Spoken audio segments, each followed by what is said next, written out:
नमस्कार, मैं shape shop का ट्रिपल डायमंड रतन कुमार। जैसा कि आप सभी को पता है कि आज हम कुछ एक बड़ा फैसला करने वाले हैं और वो बड़ा फैसला करने से पहले कुछ बातें शुरू से शुरू करते हैं। 3 अगस्त 2020 3 अगस्त 2020 को यानी पिछले साल सुबह उठते एक खबर आती है कि एक कंपनी तैयार हो गई। हमारे नेटवर्क के कई सारे डायमंडों ने मिलके एक कंपनी को तैयार कर लिया और कंपनी स्टार्ट हो गई। और वो एक ऐसी खबर थी कि जिसने सबको हिला दिया था। पूरे डायरेक्ट सेलिंग को ही शायद हिला दिया था। एक साथ इतने सारे डायमंड किसी और कंपनी में जाके किसी और कंपनी को बनाते हैं और वहाँ पे काम शुरू कर देते हैं। और मैंने उसके बाद ये बात बताने के लिए कि शायद हर्ष दीपक सर को बात नहीं पता होगी, तो मैंने हर्ष सर को फ़ोन लगाया और मैंने उनसे बोला कि सर ऐसे-ऐसे अपने लिए कुछ लोगों ने एक नई कंपनी खोल ली है। तो जब तक मैं पूरी बात करता उन्होंने बोला कि हाँ, उन्होंने खोली, अब हमें भी अपनी कंपनी खोलनी पड़ेगी। इवॉल्व इंडिया के नाम से कंपनी खुलेगी और मैं चाहता हूँ कि तू हमारे साथ काम कर। तो जैसे हर्ष सर ने पूछा, मैंने बोला सर मैं इवॉल्व इंडिया से बहुत मोहब्बत करता हूँ, लेकिन मैं शेप शॉप नहीं छोड़ सकता। उन्होंने तुरंत बोला ठीक। अजय सर को तुरंत फ़ोन किया। मैंने कहा सर ऐसी-ऐसी बात सुनी है। तो उन्होंने बोला कि इस बात में सच्चाई है, एक काम करो, अपने सारे लीडर्स को रोको, कॉल करो, समझाओ। और मैंने उसके बाद सबको कॉल लगाना स्टार्ट किया। मैंने अपने डायमंड लोकेश को, अनिल गुप्ता को कॉल किया। यहाँ तक कि मैंने टीआर नेक्स्ट सर को कॉल किया, जो कि मेरे नेटवर्क में नहीं थे। मैंने विशेष सर को कॉल किया, मैंने कुशवाहा सर को कॉल किया, मैंने दिलीप चौधरी सर को कॉल किया, मैंने डॉक्टर विजय मौर्य, श्यामधर मौर्य, गुलाब यादव सर को कॉल किया और सबको बोला कि इवॉल्व इंडिया मत जाना, हम लोग यहीं पे रुकेंगे और यहाँ से साबित करेंगे। तो अब उधर इवॉल्व इंडिया बनने की तैयारी चल रही थी और इधर हमारी तैयारी ये थी कि कैसे इस प्रॉब्लम से डट के सामना किया जाए। तो सबसे बड़ा सवाल ये था कि क्योंकि safe shop basically safe shop में जो भी ग्रो करता है, जो भी तरक्की करता है, वहाँ पे सपोर्ट सिस्टम का बहुत बड़ा रोल होता है। जैसे ट्रिपल एस है, जैसे WSS है, EWL है, इवॉल्व इंडिया। तो इवॉल्व इंडिया एक बहुत बड़ा सपोर्ट सिस्टम जो डैमेज हो गया, उसके बाद उसकी जगह लेने के लिए एक नया सपोर्ट सिस्टम तैयार किया गया, शेप शॉप सोल्जर्स। और हम जितने भी वफादार सिपाही थे, लॉयल थे, जो छोड़कर शेप शॉप को इवॉल्व इंडिया जाना पसंद नहीं करते थे, हम सब ने अपना एक ग्रुप बनाया और शेप शॉप सोल्जर्स को तैयार किया। और उस शेप शॉप सोल्जर्स की टॉप लीडरशिप बनी crown leader Ajay Pillai sir, crown leader Sanjay Gupta sir और हम सबके महागुरु सुनील मान सर। हम सबके मन में एक ही बात थी कि किसी भी तरीके से हमको साबित करना है। जो स्टेप लिया गया है, जो कंपनी खोली गई है, क्योंकि लगातार 2 कंपनी खुल गई थी। एक 3 तारीख को कंपनी खुल चुकी थी और अब इवॉल्व इंडिया खुलने की बारी थी। तो हमको 2 कंपनियों से लड़ाई करनी थी और हम अपनी तरफ से अलग से लड़ाई कर रहे थे अपने नेटवर्क को समझाने के लिए। हम अपने नेटवर्क को समझा रहे थे। इसी बीच पता चलता है कि इवॉल्व इंडिया नहीं खुली, लेकिन ज़्यादातर लोग उस दूसरी कंपनी में, जो कंपनी खुली थी, उसमें जाके जुड़ गए। अब सवाल ये था, क्योंकि सवाल यही उठ रहा था कि कंपनी कुछ बदलाव नहीं कर रही थी, इसलिए वो कंपनी की स्थापना हुई है, दूसरी कंपनी की स्थापना हुई है। तो उसी पे तुरंत फैसला लिया गया डायरेक्टर्स की तरफ से और अनाउंसमेंट हुआ। इनफैक्ट 2 अक्टूबर को महात्मा गांधी जी की जयंती के उपलक्ष्य में 2 अक्टूबर 2020 में ज़्यादा हैप्पीनेस वाला प्लान आएगा, जिसमें ट्रिपल सी होगा, यानी कि लेवल इनकम प्लान आएगा। हम सबकी खुशी का ठिकाना नहीं था। हम सब बहुत एक्साइटेड थे। हम सबको लगता था कि एक ऐसा अचूक हथियार आ गया कि अब जिसके बाद जितने लोग चले गए, सब पछताएंगे, सब रोएंगे। तैयारी शुरू हुई, प्लान भी आ गया। प्लान जैसे तैसे समझ में आया, उसमें काम करना शुरू किया। लेकिन जैसे ही प्लान लॉन्च हुआ, उसके कुछ दिन बाद पता चला कि जितने प्रोडक्ट्स थे, मैक्सिमम प्रोडक्ट के रेट बदलने शुरू हो गए। सबके प्रोडक्ट के रेट बढ़ने शुरू हो गए, चाहे वो नोनी हो, चाहे वो हिम कैप्सूल हो, चाहे वो वे प्रोटीन हो। ऐसे करके कई सारे प्रोडक्ट के रेट बदलते चले गए। जब पूछा गया तो वहाँ बताया गया कि जो ट्रिपल सी प्लान है, उसमें बहुत सारी चीज़ें, बहुत सारे अमाउंट को बांटना पड़ता है, इसलिए प्रोडक्ट की कीमत बढ़ानी पड़ेगी। हमने उस बात को मान लिया, नीचे की नेगेटिविटी को भी हमने शांत किया। नेटवर्क में जो नेगेटिविटी थी, सबको समझाया कि कोई बात नहीं, जो पे आउट आएगा इतना शानदार आएगा कि थोड़े बहुत पैसे बढ़ने पर भी हमको ज़्यादा प्रॉब्लम नहीं होगी।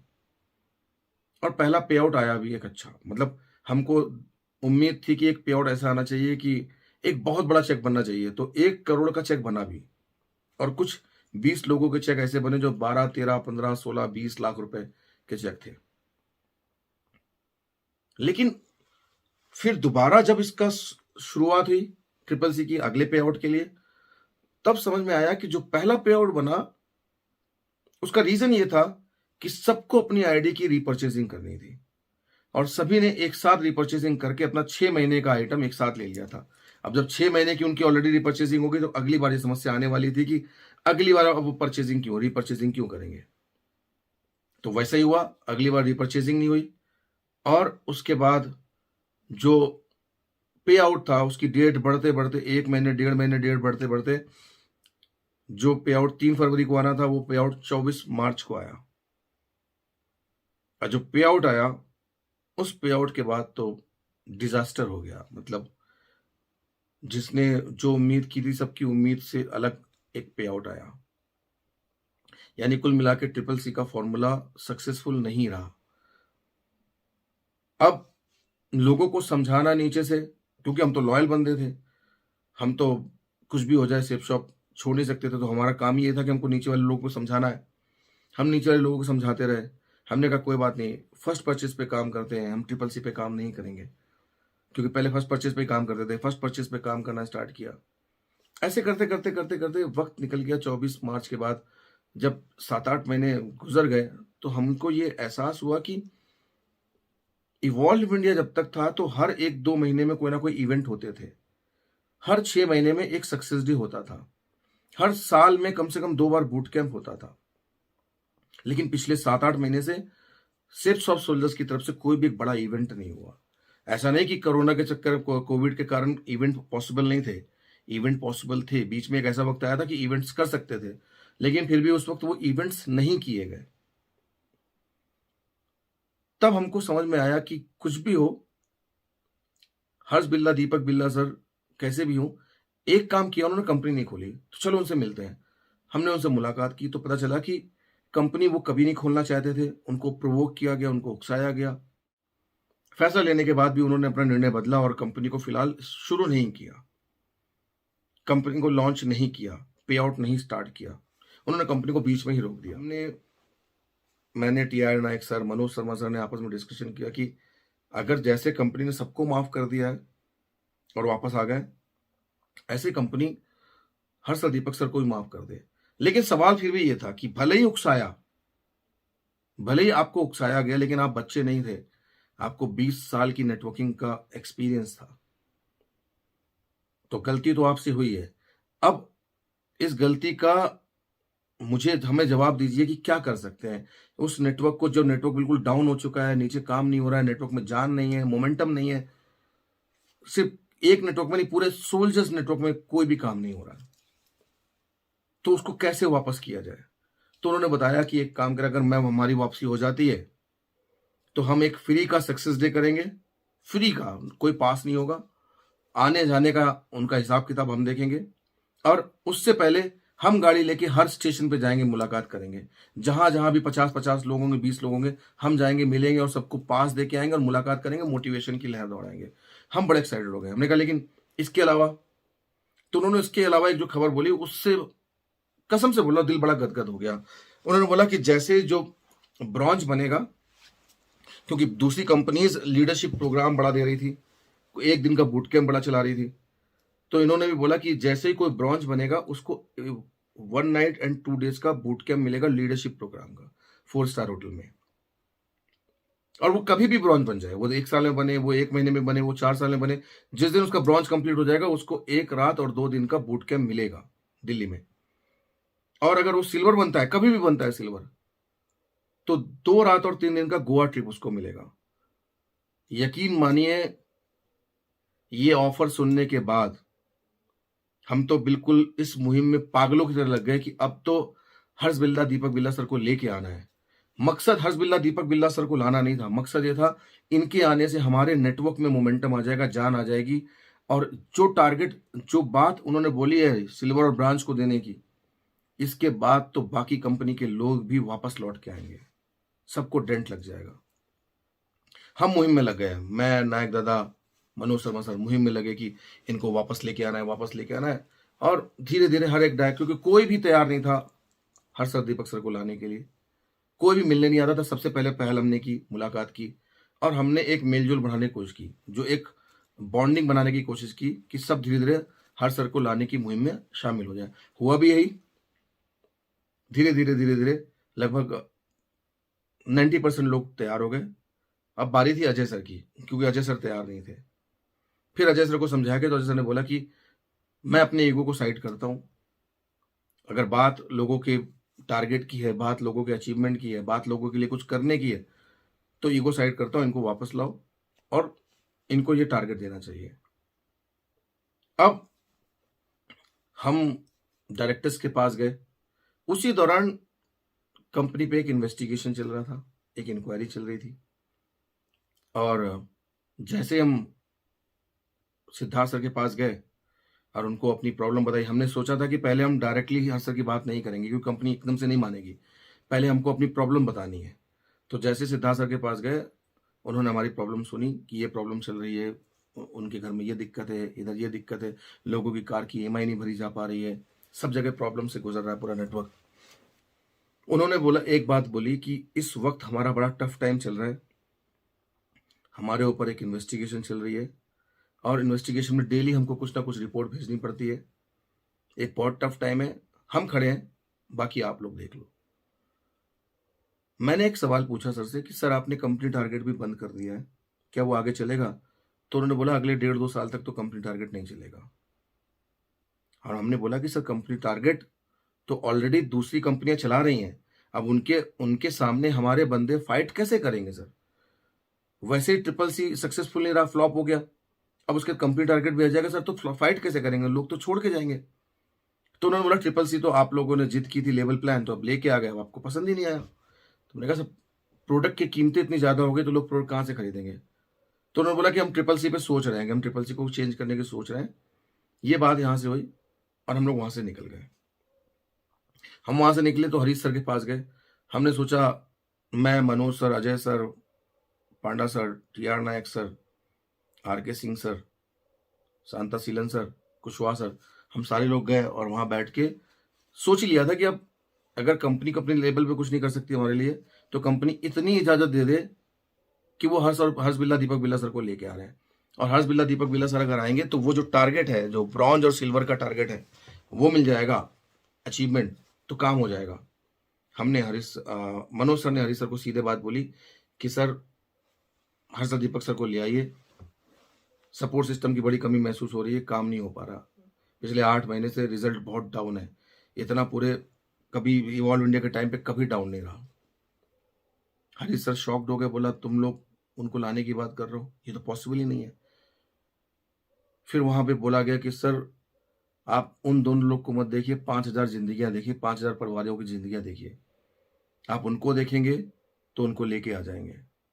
इतनी बात बोली, उन्होंने बोला ठीक है, हम इस पे गौर करेंगे। हमने तो कभी सोचे नहीं था उनको लाने का। आज आप बात कर रहे हैं तो हम गौर करेंगे, हम डिस्कशन करेंगे, हमारे 4 डायरेक्टर्स हैं और डिस्कस करेंगे। हम वहां से चले आए। हम वहां से जैसे ही आए, राजू आनंद सर के पास गए, तो राजू आनंद सर के पास सिर्फ अजय सर और पांडा सर गए, हम तो वहां से निकल गए। लेकिन राजू आनंद सर ने पहले ही बोल दिया सिर्फ मैं 2 लोगों से मिलूंगा। राजू आनंद सर ने भी एक बात बोली थी कि 57 दिन से हम बाहर थे, अपने घर पे भी नहीं थे, मोबाइल पे भी नहीं थे, तुम लोग को ये प्रॉब्लम समझ में नहीं आती, बहुत बड़ी प्रॉब्लम चल रही थी। उन्होंने भी अपनी प्रॉब्लम बता दी, हमारी प्रॉब्लम सुने बिना हम बाहर आ गए। अब बात में हमारी डिस्कशन हुई कि इतनी आसानी से ये काम होने वाला नहीं। हर सर को, दीपक सर को कंपनी इतनी आसानी से लेने वाली नहीं। हमें अपनी मुहिम को और तेज करना पड़ेगा, हमें और डायमंड लीडर्स बुलाने पड़ेंगे। तो हमने दीपक सर को, मनोज सर ने मैंने दीपक सर को बोला कि सर गोरखपुर से दिलीप चौधरी सर और उनकी टीम को भी बुला लीजिए। सेम टाइम कॉल गया, दिलीप चौधरी जी को फोन लगाया गया और वो रात को ही गाड़ी चला के आए और सुबह वो 4-5 लोग आ गए। अब दिलीप चौधरी आए, हम डेली ऑफिस में बैठते थे। अब मैंने कहा मैं, R K. Singh, Shanta Sheelan sir, Kushwaha ji, TR. Nayak sir, Manoj sir हमेशा ऑफिस में होते थे। अब दिलीप चौधरी सर भी थे, तो अब बारी थी कि उन लोग को मुलाकात कराने की, बिकॉज हम तो मिल चुके थे। तो हमने पांडा सर से बोला कि सर वो मिलना चाहते हैं, दिलीप चौधरी, और कुशवाहा जी भी नागालैंड से आए हैं। पांडा सर गए राजू आनंद सर के पास और थोड़ी देर बाद वापस आया, बोला कि राजू आनंद सर नहीं मिलना चाहते किसी से। हमने बोला क्या हो गया सर, ऐसा क्या है कि क्यों नहीं मिलना चाहते, 2 मिनट तो वक्त दे सकते हैं डायरेक्टर सर। बोला एक्चुअली उन्होंने मुझे सीधे बोला कि तुम लोग हर्ष बिरला दीपक बिरला के लिए बैठे हो, मुझे मालूम है, 4 दिन बाद हम बता देंगे हमारा निर्णय क्या है, अभी मैं किसी से नहीं मिल सकता। तो मैंने बोला सर कोई इतनी दूर से मिलने आया है डायरेक्टर से, कम से कम इनकी बात तो सुन ले, प्रॉब्लम क्या चल रहा है लाइफ में। हर्ष सर दीपक सर को लाने की बात तो बाद में, पहले इनकी प्रॉब्लम सुन ले। तो पांडा सर ने बोला कि एक काम करो, तुम ही ट्राई कर लो। तो मैं गया प्रवेश के पास, तो प्रवेश के पास टाइम नहीं था, इंदर पाजी किसी के साथ बिजी थे। तो मैंने देखा नटराजन सर खाली बैठे थे, मैं उनके पास गया, विद परमिशन मैं उनके केबिन में गया, खड़े होके बड़े अदब से बात की। मैंने बोला सर बड़ी दूर से गोरखपुर से लोग आए हैं, नागालैंड से आए हैं, मिलना चाहते हैं राजू आनंद सर से, एक बार मुलाकात करा दीजिए। इतना बोलना था कि उन्होंने सीधे बोला मैंने यही काम नहीं कर रखा है, मेरा यही काम नहीं है मिलाने का। तो मैंने कहा सर ये काम नहीं मिलाने का मतलब, सर आपको तो सिर्फ इतना करना, मुलाकात करा दीजिए, बाकी बात तो हमें करनी है। तो जैसे ही मैंने ऐसे बोला, उन्होंने बोला आप रतन आपका बात करने का टोन सही नहीं है। मैंने भी उनसे बोला मेरा क्या टोन सही नहीं है, मैं तो बिल्कुल सही तरीके से बात कर रहा हूँ। तो ऐसे हमारी हॉट टॉक हो गई। उस हॉट टॉक में मैं बाहर निकल गया और मैं जब बाहर निकला तो दिलीप चौधरी सर ने खुद बोला कि इतना भी क्या डायरेक्टर सर के पास है कि 2 मिनट नहीं मिल सकते, हम इतनी दूर से आए। और उतने में मैं गुस्से में मैंने कहा जब डायरेक्टर सर मिलने बता देना, मैं जा रहा हूँ। मैं निकल गया। ये बात दिन की थी। अब इसके बाद बात खत्म हो गई। रात को करीब 12 बजे अजय सर का मेरे पास कॉल आता है, मुझसे पूछते हैं कि रतन क्या हुआ दिन में। मतलब क्या बोला, नटराजन से क्या बात हुई। तो मैंने उनको सारी कहानी बताई कि ऐसे ऐसे हुआ, मिलने नहीं दे रहे थे, नटराजन से एक हॉट टॉक हो गई। और बोला अच्छा। तो उन्होंने मुझको बोला कि दिलीप चौधरी को तू क्यों मिलाना चाहता था। मैंने बोला सर दिलीप चौधरी सर मिलना चाहते थे, और जैसे कि वो पूर्वांचल के हैं, गोरखपुर के हैं, दिल्ली में हम जानते हैं, हमने कहा कोशिश कर ले। बोला तू हीरो ज्यादा क्यों बन रहा है। मुझे समझ में नहीं आया कि ये बात क्यों बोली कि मैं हीरो क्यों बन रहा हूँ। मैंने मतलब सर, बोला वो दिलीप चौधरी की लड़ाई थी, वो दिलीप चौधरी की अपनी लड़ाई थी डायरेक्टर से मिलने की, तू क्यों आगे ट्राई कर रहा था उनको डायरेक्टर से मिलाने की। मैंने कहा सर एक मिनट सर, ये दिलीप चौधरी की लड़ाई नहीं थी, ये हम सबकी लड़ाई थी। दिलीप चौधरी गोरखपुर से यहां तक आए, हमारे लिए आए, हर्ष बिरला दीपक बिरला सर आएंगे, सबका भला होगा, क्योंकि वो टारगेट मिल जाएगा, सबका भला हो जाएगा, सिर्फ अपने व्यक्तिगत फायदे के लिए नहीं है। तो जब वो सबके लिए आए तो मुझे भी उनके लिए खड़ा होना जरूरी था, और मैंने कुछ बहुत बड़ा काम नहीं किया। और रही बात हीरो बनने की बात कर रहे हैं सर, तो सर याद करिए 5 अगस्त 2020 जब इवॉल्व इंडिया खुल रही थी, ओपन हो रही थी, तब मैंने कितने लीडर्स को फोन लगाए थे जो मेरी टीम के भी नहीं थे, मेरे अपलाइन भी नहीं थे।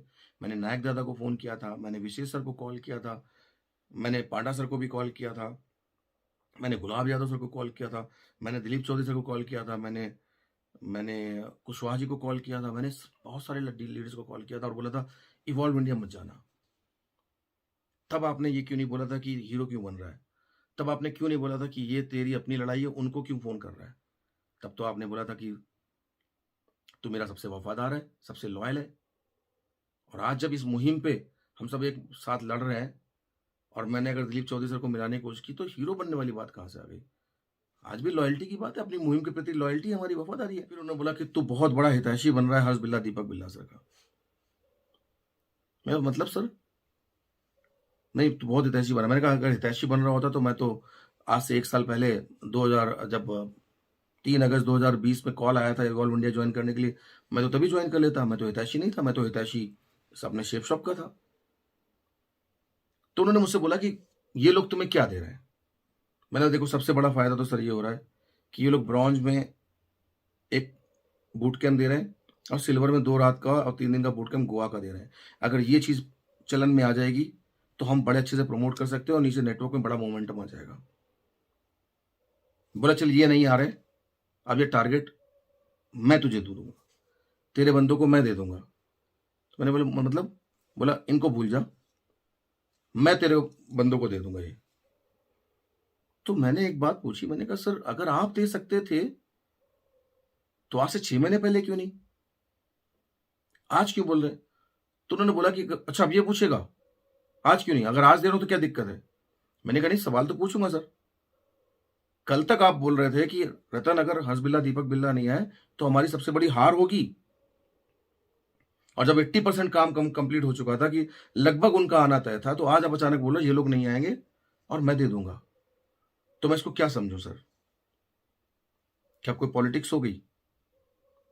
और इतनी बात सुनने के बाद फ़ोन कट गया और मेरा भी दिमाग काम नहीं किया, मैं भी परेशान हो गया कि जिस काम के लिए हम पिछले 7-8 दिन से लगे थे, वो काम होते-होते रह गया। अचानक बीच में कोई पॉलिटिक्स हो गई और मैंने इस गुस्से में अपने डायमंड क्लब के, सोल्जर्स के डायमंड क्लब को मैंने लेफ्ट कर दिया, छोड़ दिया, निकल गया। नाराज़गी सिर्फ़ मुझे अजय सर से थी। मैं जैसे लेफ्ट किया, बहुत लोग के मेरे पास कॉल आए, मेरे पास शांता शीला सर का कॉल आया, आर.के. सर का कॉल आया, मेरे पास संजय गुप्ता सर का कॉल आया, मनोज सर का कॉल आया, टी.आर. नायक सर का कॉल आया। मैंने सबको बता दिया कि मेरी अजय सर से नाराज़गी है, क्योंकि उन्होंने अचानक यू टर्न क्यों ले लिया अपनी बातों से। अब ये सारी बातें सबने अजय सर को भी बताई कि सर अपना बंदा है, लॉयल बंदा है, नाराज़ हो रहा है, आप उसको कॉल करो। तो उन्होंने एक बारी कॉल नहीं किया मुझे, 1 दिन नहीं किया, 2 दिन नहीं किया, 3 डायमंड मीटिंग में भी मुझे कॉल नहीं आया उनका और सबने बता दिया कि सर आपसे नाराज़ है। जब 3 दिन तक कॉल नहीं आया, चौथे दिन मैंने उनको मैसेज किया। चौथे दिन मैसेज इसलिए किया था क्योंकि मैंने एक यूट्यूब में एक वीडियो देखा, जो दूसरी कंपनी खोल दी थी। उस कंपनी के एक लीडर ने एक वीडियो पोस्ट किया था कि आज 10 की टीम खड़ी करते ही हमको बूट कैंप का मौका मिल जाता है, लेकिन फ्री में मिल जाता है 5 स्टार होटल में। लेकिन यही पहले पुरानी वाली कंपनी में हमको इसके लिए 4-5 हज़ार रुपए पे करने पड़ते थे। तो मैंने जब ये वीडियो देखा, मेरा दिमाग खराब हुआ और मैंने अजय सर को ये वीडियो कोट करके लिखा। मैंने कहा सर, ये जो आदमी इतना उछल रहा है ना सर, ये इसका जवाब दिया जा सकता था। हमारे भी एक ब्रॉन्ज को और सिल्वर को बूट कैंप दिया जा सकता था, लेकिन अचानक एक पॉलिटिक्स खेल दी गई और ये काम नहीं हो पाया। और अगर मैं शिप शॉप में रहा तो जवाब दूंगा, नहीं रहा तब भी जवाब दूंगा इस बात का, इस लीडर को। अजय सर ने मैंने उन सारे मैसेज का कोई भी जवाब नहीं दिया। इसके बाद मेरा गोवा का बूट कैंप था, मैं अपने बूट कैंप की तैयारी करने लगा। बूट कैंप चला, बूट कैंप के आखिरी दिन, क्योंकि मैं ग्रुप से लेफ्ट कर चुका था, लेकिन मेरे 2 डायमंड थे, लोकेश कुमार, अनिल गुप्ता। अचानक रात को 1 बजे फिर से एक मैसेज आता है कि हर्ष बिल्ला, दीपक बिल्ला नहीं आएंगे। ग्रुप में, डायमंड क्लब में, हर्ष बिल्ला, दीपक बिल्ला नहीं आएंगे, Ratan Kumar root pure join करेगा और रतन कुमार मनोज शर्मा को अपलाइन लेकर आएगा। मुझे अनिल, मैं तो ग्रुप में नहीं था, लेकिन मुझे अनिल और लोकेश ने मैसेज पढ़ा दिया। तो मैंने कहा अच्छा। तो मैंने तो फिलहाल किसी तरह बूट कैंप को खत्म किया और अलविदा किया, लेकिन शाम को मैंने सबके सवालों का खंडन किया, क्योंकि जैसे ही मुझे लिखा गया कि रूट पे ज्वाइन करेगा, तो बाकी लीडर्स ने अपना फर्ज समझा कि मुझे कुछ भी सुनाना शुरू कर दिया। बिकॉज मैं तो ग्रुप में भी नहीं था, तो बहुत सारे तकिया कलाम देना स्टार्ट किया, कायर है, गद्दार है, पता नहीं क्या क्या, बिना पुख्ता जानकारी के उन्होंने ये सारी बातें लिखना स्टार्ट कर दिया। और पता नहीं कौन सी जानकारी मिली अजय सर को रात को 1 बजे कि उन्होंने ये मैसेज डाल दिए, जो बिल्कुल बेबुनियाद थे। अब जब ये सब कुछ हुआ, इसके बाद मैं परेशान हो गया। मैंने डिस्कशन किया, मैंने कहा यार, हर सर, दीपक सर भी नहीं आएंगे, एक बात तो ये लिख दी और दूसरा हमको रूट प्योर लिख दिया है। तो मैंने अपने लीडर से बात की, मैंने कहा क्या किया जाए। तो मेरे डायमंड लीडर्स ने बोला कि सर हम अब शिप शॉप में काम नहीं करेंगे। फिर हमने डिसाइड किया कि अब हर सर के पास ही जाएंगे और उनको बोलेंगे कि सर अपनी इवॉल्व इंडिया खोलो। हम हर सर के पास गए, मैंने कहा सर इवॉल्व इंडिया खोलिए। तो उन्होंने बोला इवॉल्व इंडिया नहीं खोल सकते, कुछ मजबूरी है। तो हमने कहा सर एक काम कीजिए, हमको ये बताइए कि हम कौन सी कंपनी में जाएं, क्योंकि हम शिप शॉप नहीं करना चाहते। तो उन्होंने हमको 2 कंपनी ऐसी बोली जो नहीं करनी है। जो नहीं करने वाली कंपनी थी, एक 6-7 साल पुरानी है और एक करीब 8-9 महीने पुरानी है, और 3 कंपनी ऐसी थी जिनमें से किसी एक को करने के लिए उन्होंने बोला था। थी निराग, जो 1.5 साल पुरानी थी। तो हमने पूछा सर इस कंपनी में क्या निराग है। तो उन्होंने बोला इसका प्लान अच्छा है, इसके प्रोडक्ट अच्छे हैं, इसके लीडर, इसके जो डायरेक्टर्स हैं वो बड़े अच्छे हैं, उनको नॉलेज काफ़ी अच्छी है, क्योंकि मैं उनसे मुलाकात कर चुका हूँ, और इनका ऑफिस भी दिल्ली में ही है। तो हमने कहा ठीक है सर, और हम जाके निराग के ऑफिस में मिले और वहाँ पे जाके निराग का पूरा प्लान देखा। हमको निराग के प्लान में वो सारी चीज़ें मिली जो हम उम्मीद करते थे कि या तो शेप शॉप से मिले, और शेप शॉप से ना मिला तो इवॉल्व इंडिया से मिले, लेकिन शेप शॉप से भी नहीं मिला और इवॉल्व इंडिया तो खुली नहीं, तो हमको निराग से मिला। हमने कहा ये प्लान हमारे लोगों के पास जाएगा तो वो बहुत कुछ कर सकते हैं, अच्छा कर सकते हैं। अब यहां तक तो निराग की बात थी। अब मैं बात सिर्फ ये करना चाहता हूं कि मैंने एक्चुअली जिंदगी में शायद मेरी समस्या रही है और बहुत सारे लीडर्स की समस्या रही है, जो मैंने गौर किया है। मैंने 13 साल तक बिजनेस जो किया, इमोशनल होके किया, इमोशनल। और शायद मेरी तरह बहुत सारे लोग हैं जो इमोशनल होकर बिजनेस करते हैं। पिछले 1 साल में जो मैं आंकड़े बता रहा हूं, उसमें से थोड़े से आंकड़े इधर उधर हो सकते हैं, लेकिन लगभग 90% सच्चाई होगी मेरे आंकड़ों में। कम से कम 70 से 80 डायमंड पिछले 1 साल में शेप शॉप को छोड़ के गए हैं।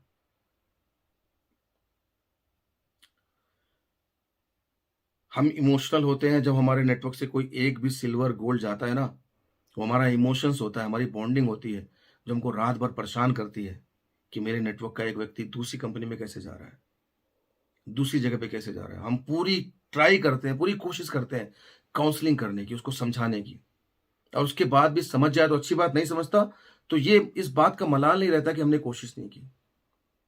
लेकिन पिछले 1 साल में 70-80 डायमंड गए,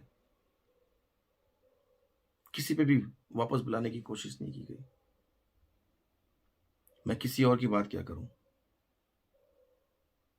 मैं अपनी बात करता हूं। मैं करीब 7-8 दिन पहले, 10 दिन पहले बता चुका था कि मैं निराग जाने वाला हूं। मेरे पास किसी का कोई कॉल नहीं आया, ना किसी डायरेक्टर सर का आया, ना डायरेक्टर सर के रिप्रेजेंटेटिव का कॉल आया। फिर एक बात समझ में आई कि हम इमोशनल हैं, लेकिन डायरेक्टर्स जो है ना, जिनके पास अथाह पैसा है, वो प्रोफेशनल है। उन्होंने खुद अपनी बातों में कई बार बोला है कि जो जाना चाहता है उसको जाने दो, उनको फर्क नहीं पड़ता, दे आर प्रोफेशनल। उनकी हमारे साथ ऐसी बॉन्डिंग नहीं है जैसी हमारी अपनी टीम के साथ बॉन्डिंग है। They are totally professional.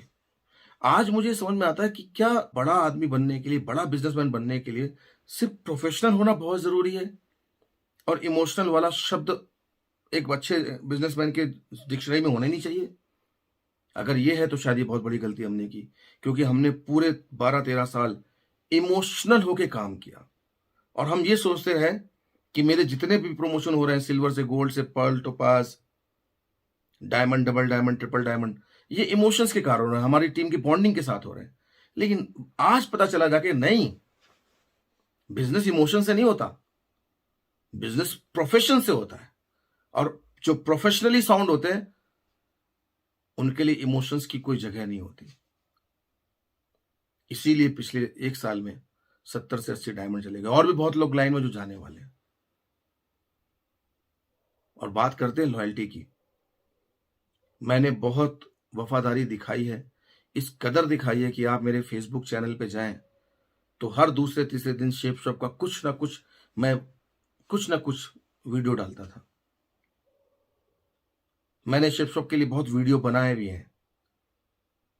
लेकिन एक बात मैं ये पूछना चाहता हूं कि क्या वफादारी हमेशा एक तरफ से काउंट होनी चाहिए?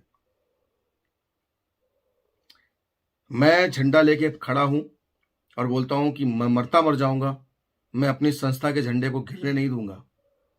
मेरा घर बिक जाएगा, मेरी संस्था को झंडे को गिरने नहीं दूंगा। मेरी गाड़ी बिक जाएगी, मेरी संस्था के झंडे को हिलने नहीं दूंगा। मेरे नेटवर्क से लोग छोड़ के चले जाएंगे, मेरी संस्था के झंडे को हिलने नहीं दूंगा। मैं तो बड़ा लॉयल हूं। लेकिन क्या जिस लॉयल संस्था के सामने मैं ये बातें कर रहा हूं, उस लॉयल संस्था के डायरेक्टर को कभी मेरे पास आकर अपनी लॉयल्टी नहीं दिखानी चाहिए थी कि जब ये इतना बड़ा लॉयल है, हमें भी उसके प्रति अपनी लॉयल्टी दिखानी है?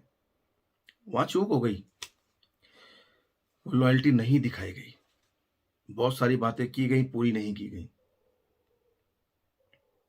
मैं तो जा रहा हूं, साथ में साथ मेरे साथ diamond Anil Gupta, diamond Lokesh Kumar, double diamond Kumar Shivam, हम चारों जा रहे हैं। एक नई बिगिनिंग, नई शुरुआत करने जा रहे हैं।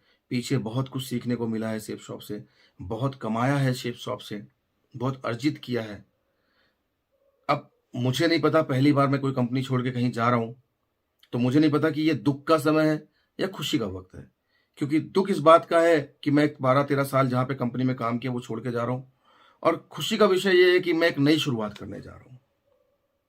और इस नई शुरुआत में नए तरीके से लोगों के साथ काम करने जा रहा हूँ। क्योंकि जहाँ पर पूरी ताकत लगाने के बाद भी क्या वो कारण थे जो हर्ष बिल्ला, दीपक बिल्ला सर को नहीं लिया गया? मुझे वो रीज़न समझ में नहीं आए। हमने ये तक बात बोली थी कि सर हर्ष बिल्ला, दीपक बिल्ला सर को मत देखो। 5,000 परिवारों की ज़िंदगी को देखो। अगर ये टारगेट मिलता है, अगर ये ऑफ़र मिलता है, वो ज़िंदगियाँ बच जाएँगी, उनके घर बच जाएँगे। फिर भी इतना ईगो रखा गया कि बोला गया कि हम किसी भी कीमत में इनको नहीं लेंगे। ख़ैर वो आपकी अपनी सोच होगी हर्ष और दीपक सर को लेके। फिलहाल हमने ये कदम उठा लिया है कि अब हम यहाँ से शेफ शॉप का साथ यहीं से छोड़ के जा रहे हैं। अब तक जो भी किया, मैं तहे दिल से शुक्रिया अदा करना चाहता हूँ मान सर का, संजय गुप्ता सर का, अजय पिल्ले सर का, हर्ष सर, दीपक sir, Manoj sir, T R. Nayak sir, Panda sir, Inder पाजी, नटराजन सर से लड़ाई हुई, लेकिन फिर भी उनका रोल है मेरी ज़िंदगी में। प्रवेश, अंजलि मैडम, मैं आप लोग का बहुत आभारी हूँ। आपने बहुत खराब वक्त में बहुत साथ दिया है, लेकिन एक नई शुरुआत करने जा रहा हूँ। आप सभी से आशीर्वाद चाहता हूँ। अब लड़ाई मेरी है, मुझे पूरी करनी है। इतना तो काबिल आपने बना दिया है कि लड़ाई कैसे लड़ी जाती है और लड़ाई कैसे जीती जाती है। आप सभी का बहुत बहुत धन्यवाद। हाँ, जिस संस्था में मैं जाके जुड़ा हूँ, निराग वेलनेस,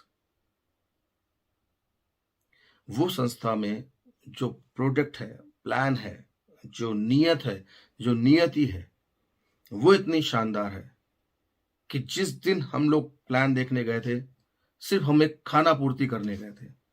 हमारे मन में बिल्कुल भी नहीं था। लेकिन प्लान देखने के बाद, कॉन्सेप्ट देखने के बाद, डायरेक्टर्स के विजन को देखने के बाद, उनकी नीयत को देखने के बाद